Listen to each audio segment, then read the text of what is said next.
I buried my heart with my wife 3 years ago. I didn't come here looking to dig it back up. Those words would haunt Copper Ridge longer than any winter storm ever could. The stranger rode into Copper Ridge on a Tuesday morning in late October 1882, when the aspen trees had turned the color of old gold and the first snow was still weeks away.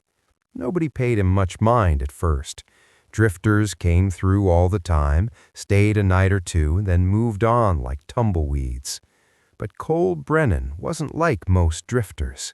He was tall, weathered in a way that spoke of hard years rather than hard living.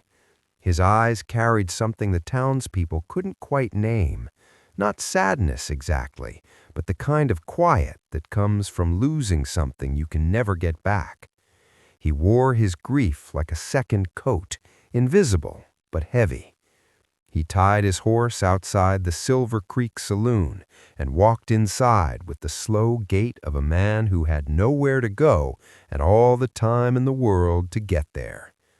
That's when he first saw her.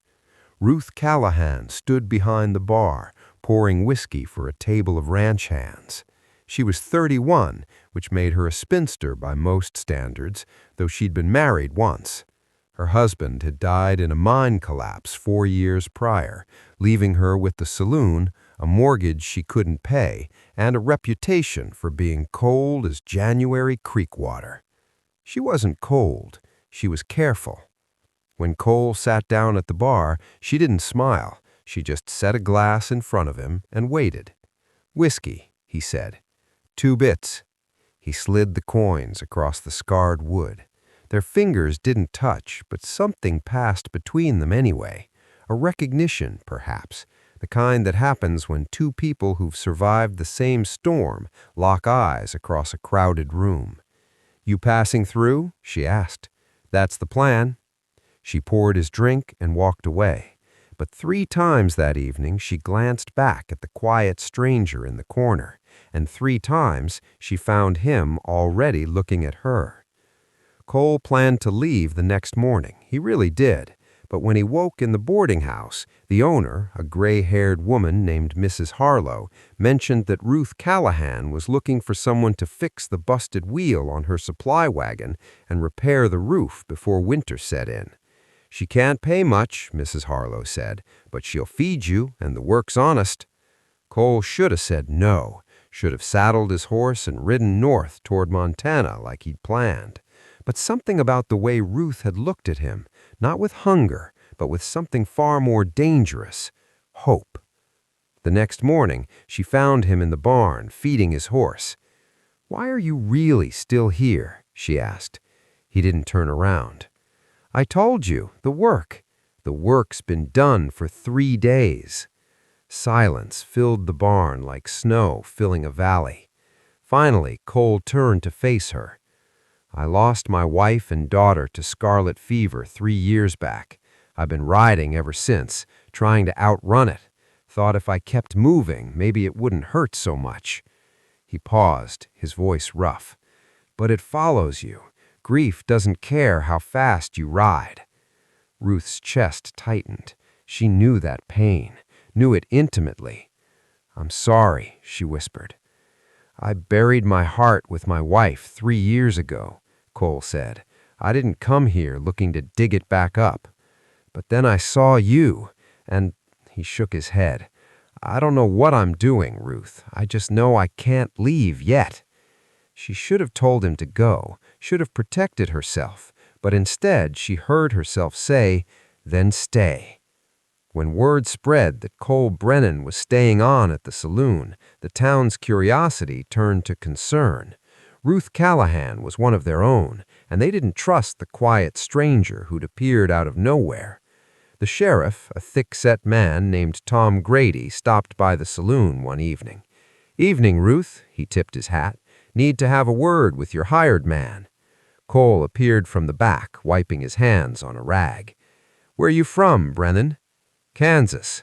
Before that, Missouri. You running from something?" "Just running." The sheriff's eyes narrowed. "We don't take kindly to trouble in Copper Ridge." "I'm not bringing any."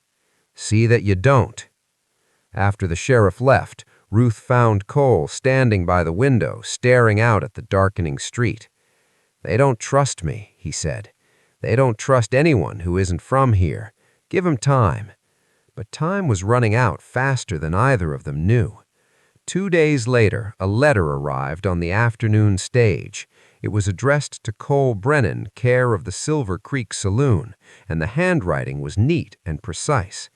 Mrs. Harlow brought it to the saloon herself, her eyes bright with curiosity. Cole took the letter without a word and disappeared into his room. Ruth tried not to care, tried to focus on her work, but she couldn't stop wondering who would write to a man who claimed to have no one. That night, Cole didn't come to supper. Ruth knocked on his door, balancing a plate of stew in one hand. "Not hungry," his voice came through the wood. "Cole? Please, Ruth, not tonight."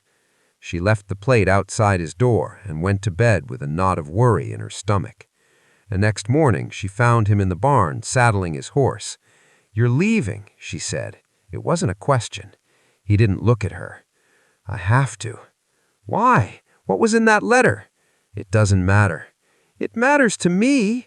The words burst out of her before she could stop them. "You said you'd stay. You said—" "I know what I said." His voice was raw. "But I can't stay, Ruth. I want to. God help me, but I can't." "Tell me why." He finally turned to face her, and she saw something in his eyes that stopped her cold. Fear. Real, bone-deep fear. "Because the life I left behind in Kansas is catching up with me, and when it does, anyone near me is going to get hurt." Ruth crossed her arms. "I'm not a child, Cole. Tell me what's happening." Cole's jaw worked for a moment. Then he reached into his pocket and pulled out the letter. He handed it to her without a word. Ruth unfolded it with shaking hands and read, "Mr. Brennan, I hope this letter finds you well. It has taken considerable effort to locate you, but I believe we have matters to discuss regarding the incident in Lawrence. My client is willing to forget certain complications in exchange for your testimony. However, time is of the essence. I will arrive in Copper Ridge on November 18th to speak to you personally. Regards, Jonathan Pierce, attorney at law." Ruth looked up. "What incident? What is he talking about?" Cole sank onto a hay bale, his head in his hands. "After my wife and daughter died, I wasn't right. I was drinking too much, not thinking straight. There was a man in Lawrence, a banker named Silas Cord. He'd foreclosed on my property 3 days after the funeral, took everything I had left." "What did you do?" "I confronted him. We fought. He fell, hit his head on his desk. They said I killed him, Ruth. They said it was murder." The barn seemed to tilt. "Did you?" "I don't know." The confession hung between them like smoke. "I was drunk. I remember shouting, remember him falling, but after that," he shook his head. "I ran. Been running ever since." Ruth felt like she'd been punched. "So you lied to me on everything." "No," he stood quickly. "Everything I told you was true. I did lose my family. I am trying to outrun my grief. The only thing I didn't tell you was that I'm running from the law, too. That's not a small detail, Cole." "I know. God, I know." He stepped toward her, and she backed away. The hurt in his eyes was almost physical. "I was going to tell you. I needed time." "Time for what? To disappear again? To make me care about you and then vanish? I'm trying to protect you." "I don't need your protection." Ruth's voice cracked. "I need the truth. Did you kill that man or not?" "I told you, I don't remember." "Then we'll find out." She straightened her shoulders, decision crystallizing in her eyes. "When this lawyer arrives, you'll face him. Tell him what you know, if you're innocent. And if I'm not," the question hung in the cold morning air. "Then I'll have loved a murderer," Ruth said quietly, "and we'll both have to live with that." His eyes widened. "Loved?" She turned away, wrapping her arms around herself. "Don't make me say it again. Not when you're about to run." Cole crossed the distance between them in 3 strides. He didn't touch her, but stood close enough that she could feel the heat of him. "I'm not running," he said. "Not anymore. Not from this, not from you." The days between the letter and November 18th stretched like taffy.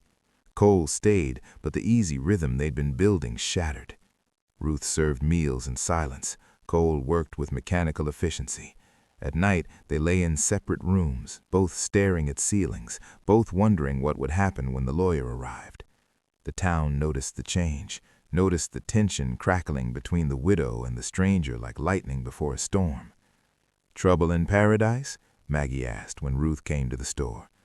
"There was never any paradise," Ruth said tersely, but that was a lie, and they both knew it. For a few brief weeks, there had been something close to it. On November 17th, the first snow fell, light flakes that dusted the street and melted by noon. Cole stood on the saloon's porch watching them fall, and Ruth came to stand beside him. "Whatever happens tomorrow," she said, "I want you to know something." "Ruth, let me finish." She took a breath. "I spent 4 years hiding from life, from feeling anything. You made me remember what it's like to hope. Even if this all falls apart tomorrow, I'm grateful for that." Cole's throat worked. "I don't deserve your gratitude." "Maybe not, but you have it anyway." They stood there in the falling snow, not touching, not speaking, just sharing the weight of what was coming. The lawyer arrives. Jonathan Pierce stepped off the stage at exactly 2 o'clock on November 18th. He was a thin man with wire-rimmed spectacles and the sharp-eyed look of someone who missed nothing. He went directly to the saloon. "I'm looking for Cole Brennan," he said to Ruth. "He's expecting you." She gestured to a table in the corner where Cole sat, his coffee long gone cold. The lawyer sat down without invitation. "Mr. Brennan, thank you for not running." "I'm done running." "Good. That makes this simpler." Pierce pulled out a leather folder. "I represent the estate of Silas Cord, or rather, I did until 3 days ago." Cole's eyes narrowed. "What does that mean?"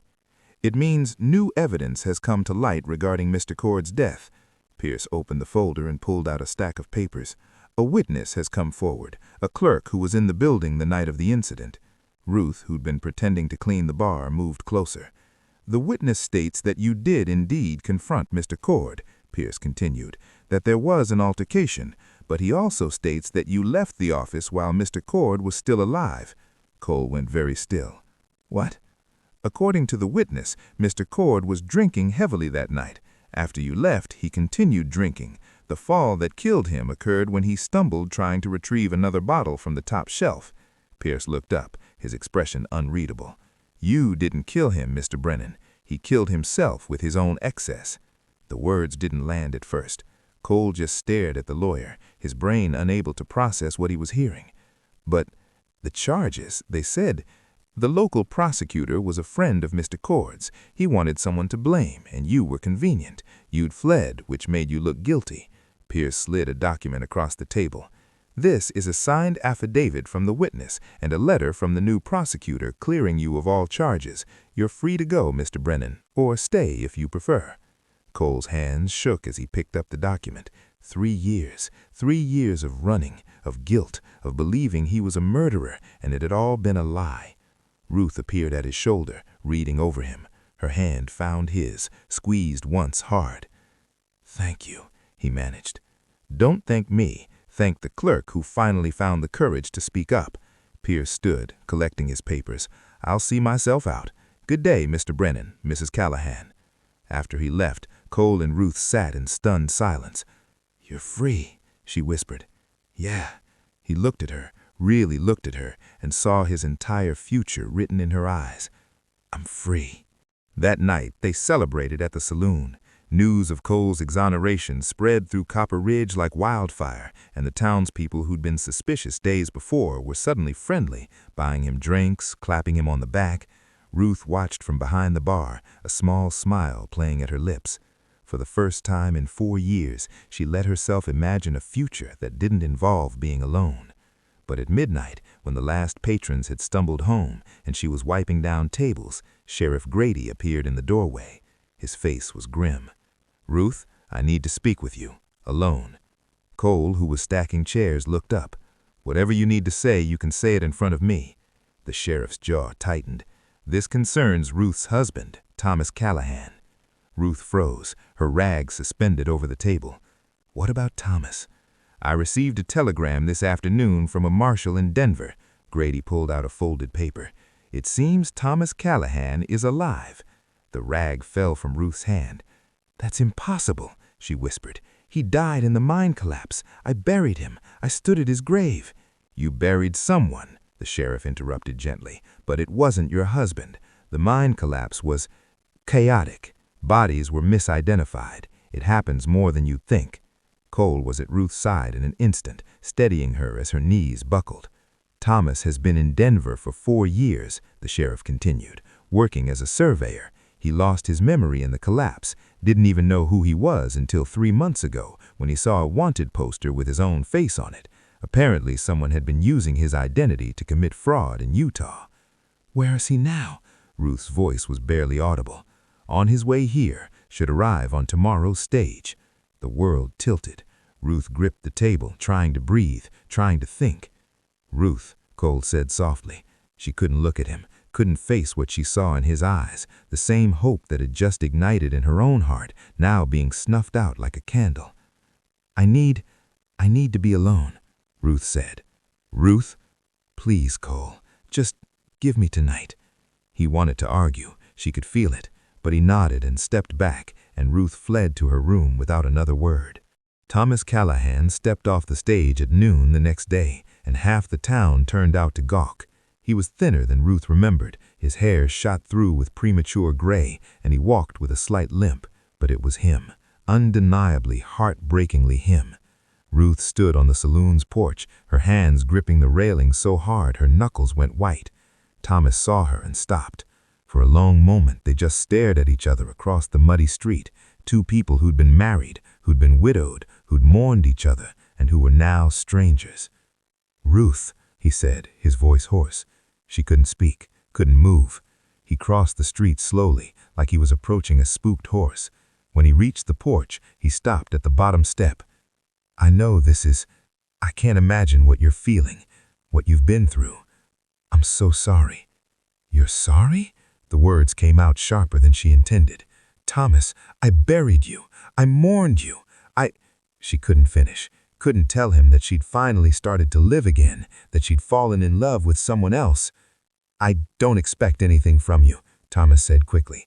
"I don't expect you to just take me back like nothing happened. I just needed to see you, to make sure you were real." Behind Ruth, the saloon door opened. Cole stepped out, and Thomas's eyes flicked to him, taking in the proprietary way he stood near Ruth, the way his hand almost but didn't quite touch her shoulder. "This is Cole Brennan," Ruth said, her voice strained. "He's been helping with the saloon." Thomas nodded slowly. "I see." The three of them stood there in terrible tableau, none of them knowing what to say, what to do, how to navigate this impossible situation. Finally, the sheriff appeared, breaking the tension. "Thomas, I've arranged for you to stay at the boarding house while you get your bearings. Mrs. Harlow has a room ready." Thomas looked at Ruth. "Can we talk? Maybe tomorrow, when you've had time to process?" Ruth nodded mutely. He tipped his hat and walked away, and Ruth felt Cole's hand finally settle on her shoulder, warm and steady and utterly forbidden. That night, Ruth sat in her darkened saloon staring at nothing. She'd sent Cole away, needing space, needing silence, needing to think, but thinking didn't help because there was no good answer. Thomas was her husband, legally, morally, in the eyes of God and the law. She'd made vows to him, promised to love him in sickness and in health till death do them part. Except death hadn't parted them, it had only made them believe it had. But Cole had awakened something in her she thought had died with her old life. He'd made her laugh, made her hope, made her feel like a woman instead of a ghost haunting her own existence. A knock on the door interrupted her spiral. "It's me." Cole's voice came through the wood. She should send him away, should protect them both from what came next, but she opened the door anyway. He stood there in the moonlight, his hat in his hands, looking as lost as she felt. "I'm going to leave," he said without preamble. "Tomorrow, before this gets any more complicated. Cole, he's your husband, Ruth. You made vows. I won't be the reason you break them. And what about what I want? The question came out raw. Doesn't that matter? Of course it matters. It's the only thing that matters. He stepped closer. But I love you enough to let you do the right thing, even if it kills me. Tears streamed down Ruth's face. I don't know what the right thing is. Yes, you do. He reached up, cupped her face gently. You're the most honest person I've ever met. You'll figure it out. He kissed her forehead, once, soft, final, and walked away. Ruth stood in the doorway, watching him go, and felt her heart crack clean in half. The next morning, Ruth met Thomas at the boarding house. They sat in the parlor, coffee growing cold between them, and tried to find their way back to people they used to be. "Tell me about Denver," Ruth said finally. So he did. Told her about waking up in a hospital with no memory, about learning to walk again, about taking work as a surveyor because it was the only skill his hands remembered even if his mind didn't, about the slow, painful process of piecing together who he'd been. "And when you remembered, why didn't you come back sooner?" Thomas looked down at his hands. "Fear, mostly. 4 years is a long time, Ruth. I didn't know if you'd moved on, if you'd want me back, if I even had the right to disrupt your life. But you came anyway. I had to know." Ruth took a breath. "Thomas, I need to be honest with you. These past few weeks, there's someone, the hired man, Brennan." "Yes." Thomas nodded slowly. "I figured. The way he looked at you, the way you didn't look at him." He smiled sadly. "I may have lost my memory, but I remember what love looks like." "I don't know what to do," Ruth admitted. "I loved you, Thomas. I mourned you, but I can't pretend the last 4 years didn't happen. I can't pretend I didn't change." "I know." He reached across the table, took her hand. "I'm not asking you to. I'm just asking for a chance to know you again, to see if there's anything left worth saving." It was a fair request, a kind one, and it made everything so much harder.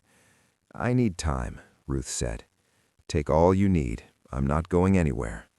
For 3 days, Ruth barely slept. She went through the motions of running the saloon, serving drinks, making small talk, all while her mind churned endlessly. Thomas visited each afternoon, patient and kind. They talked about small things, the weather, the town, memories from before. He didn't push, didn't demand, just waited. Cole kept his distance, working on odd jobs around town, sleeping in the livery. But Ruth felt his absence like a missing limb. On the 4th day, Maggie Chen pulled Ruth aside at the general store. "I need to tell you something," Maggie said, her expression troubled. "About Thomas." Ruth's stomach dropped. "What?" "He came into the store yesterday, bought supplies, food, blankets, a new coat." She paused. "He was asking about land prices, about property for sale near Copper Ridge." "He's planning to stay," Ruth said dully. "That's not the strange part. When I asked what he needed all those supplies for, he got cagey, said he had a business opportunity in the next valley over, that he'd be traveling back and forth." Ruth frowned. "So? So I asked my husband to ask around. Turns out Thomas has been meeting with Jacob Stiles." The name sent ice through Ruth's veins. Jacob Stiles was a land speculator known for shady deals and shadier partners. He'd been trying to buy up property around Copper Ridge for months, and the town had been resisting. Why would Thomas be meeting with Stiles? Maggie's expression was grim. "I don't know, but I thought you should know." That evening, Ruth confronted Thomas at the boarding house. "Are you working with Jacob Stiles?" she asked without preamble. Thomas's face went carefully blank. "Where did you hear that?" "It doesn't matter. Are you?" He sighed, rubbing his face. "It's not what you think." "Then explain it to me." "Stiles has a business proposition. There's silver in the mountains north of here. He wants to start a mining operation, and he needs local support. He offered me a position as chief surveyor." "And you said yes?" "I said I'd consider it." "Thomas, that man is a vulture. He's been trying to squeeze this town for years." "It's good money, Ruth. Better than anything else around here. I have nothing. no property, no prospects, if we're going to have a future. We? The word came out sharp. You're making plans for us without even knowing if there is an us? I'm trying to rebuild my life. By betraying the town that took me in, that supported me when I thought you were dead? Thomas's jaw clenched. You've changed. Of course I've changed. I had to. I had to survive. And did Brennan help with that? Is that why you're so quick to defend this place? The accusation hung between them like poison. You don't get to do this, Ruth said, her voice shaking. You don't get to show up after 4 years and judge the life I built. I'm not judging. I'm trying to understand why my wife is in love with another man.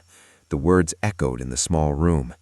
I didn't mean for it to happen, Ruth whispered. But it did. Yes. Thomas sank into a chair, suddenly looking much older than his 36 years. I've lost everything, Ruth. My memory, my life. 4 years I can never get back. I can't lose you, too.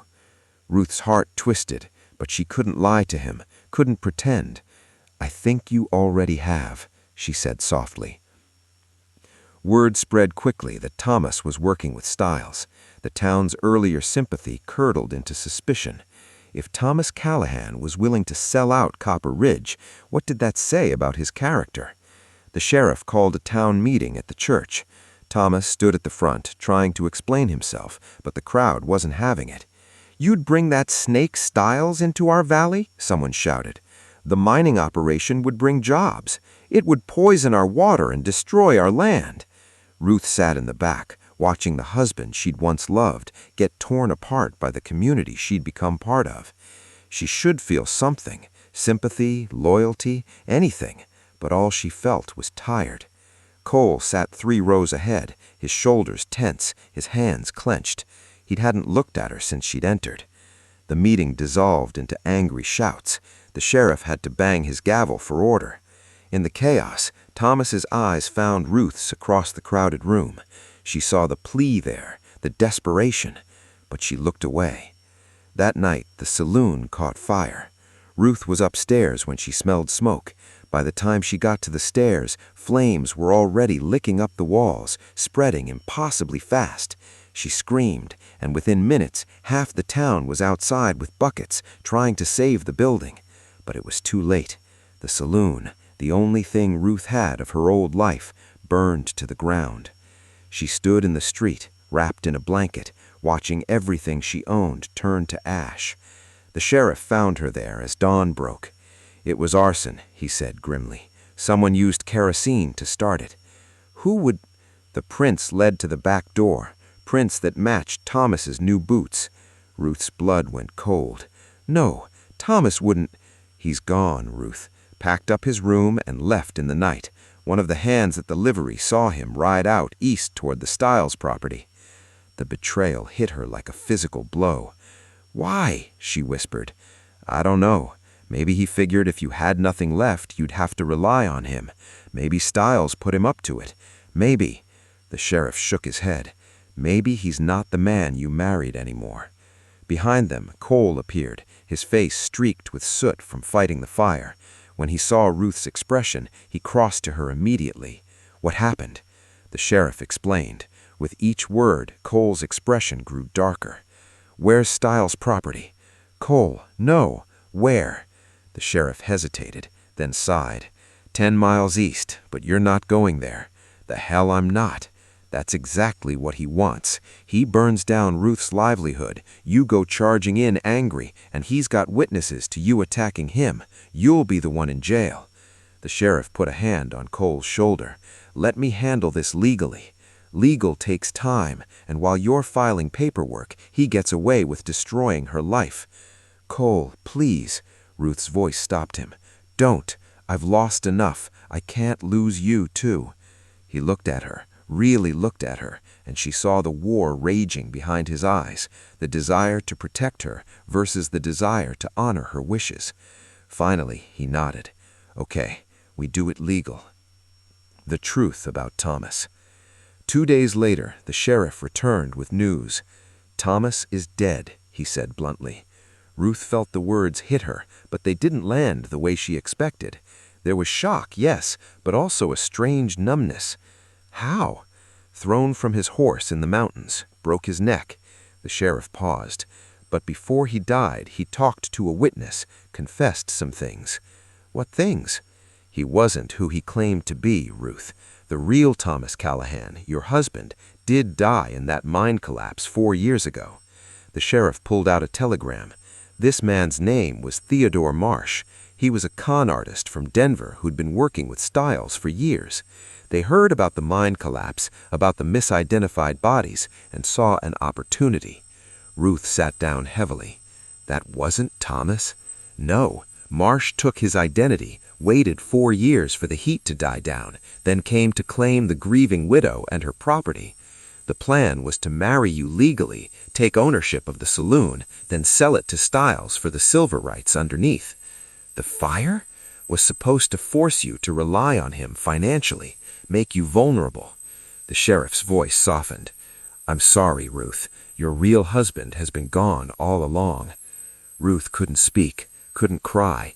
The man she'd been mourning, the ghost she'd been haunted by, he'd been dead the whole time, and the stranger who claimed to be him had nearly destroyed everything. Cole appeared in the doorway. Ruth? She looked up at him, and something inside her finally broke. Not in a bad way, in the way ice breaks in spring, letting the river flow again. He's gone, she whispered. Thomas, the real Thomas, has been gone all along. Cole crossed to her, pulled her into his arms, and she let herself cry for the husband she'd actually lost, for the years she'd wasted, for the lies she'd believed. I'm here, Cole murmured into her hair. I'm right here. The town rallied. Within a week, 12 men were working to rebuild the saloon. Women brought food and supplies. Even the sheriff pitched in during his off hours. This is your town too, Maggie told Ruth, as they sorted through salvaged items. We take care of our own. Jacob Stiles was arrested for fraud and arson conspiracy. His land scheme collapsed. The valley stayed safe. And slowly, carefully, Ruth and Cole began to build something new. Not a replacement for what they'd lost. Nothing could replace that. But something different, something honest. 6 months later, spring came to Copper Ridge with wildflowers and warm wind. The new saloon stood proud on Main Street, bigger than the old one, with a sign that read, The Second Chance Saloon. Ruth stood behind the bar, pouring coffee for the morning customers, when Cole came in from checking the supply wagon. Everything's ready, he said.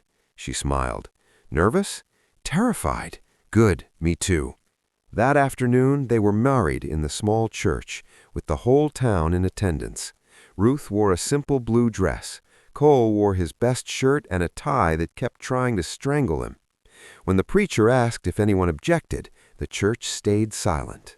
Then, by the power vested in me, the preacher said with a grin, I pronounce you husband and wife. Cole kissed Ruth like she was the only thing keeping him tethered to earth, and the church erupted in cheers. That night they sat on the porch of the saloon, their saloon now, watching the sun set over the mountains. You know what's strange? Ruth said. What? If Thomas, the real Thomas, hadn't died, if that con man hadn't shown up, if your past hadn't caught up with you, she shook her head, we never would have found each other. Cole took her hand. You believe in fate? I believe in second chances, and I believe some people are worth staying for. You stayed for me, he said quietly. No, she turned to face him, her eyes clear and certain. You stayed for me. You were just passing through, remember? You could have kept running, but you stayed. Best decision I ever made. They sat in comfortable silence as the stars began to appear. 2 broken people who'd found a way to be whole together. Cole? Yeah? Promise me something. Anything. Promise me we'll never lie to each other, no matter how hard the truth is. He raised her hand to his lips, kissed her knuckles. I promise. No more running, no more lies. Just us. Just us, she echoed. And in the distance, a train whistle blew, carrying new strangers toward Copper Ridge, new stories, new possibilities. But Ruth and Cole stayed right where they were, together, finally home. Thank you for watching this story. If it touched your heart, please like this video and subscribe for more emotional journeys. And don't forget, let me know in the comments where you're watching from. Every comment reminds me that these stories matter, that they reach real people in real places. Until the next story, take care of your heart.